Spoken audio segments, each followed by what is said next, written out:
Abraham had refused the riches of Sodom. He had honored the priest of the Most High, but there was still no child, no nation, no visible future. So God spoke, "Fear not, Abram. I am your shield, your very great reward." But Abraham was honest. "O Lord Yahweh, what will you give me? I remain childless. Is Eliezer of Damascus to inherit everything?" God didn't rebuke him. He took him outside. "Look toward heaven and number the stars if you can. So shall your offspring be." And then it happens. Abraham believed the Lord, and God counted it to him as righteousness. This is one of the most important sentences in the Bible, not because Abraham earned anything, but because he trusted the one who promised. And God saw that trust and counted it as righteousness. Long before the law and long before circumcision, God called Abraham righteous, not because of his achievements, but because of his trust. Centuries later, Paul would look at this moment and say, the scripture preached the gospel beforehand to Abraham. Galatians 3:8.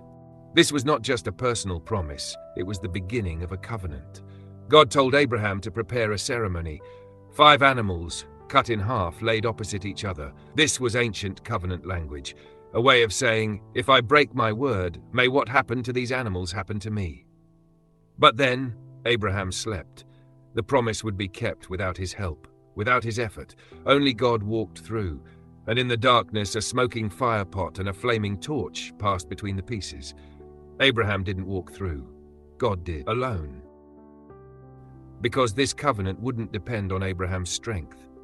It wouldn't rest on Abraham's obedience. It would rest on God's faithfulness and God's willingness to bear the cost if it failed.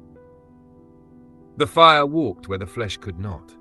One day, so would the sun. The fire and smoke, the holy presence, the solemn darkness, all of it points forward.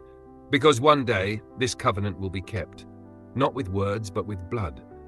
The one who passed through the pieces will one day stretch out his hands on a cross, and the curse, if broken, will fall on him. Abraham saw only the stars, but God saw the future.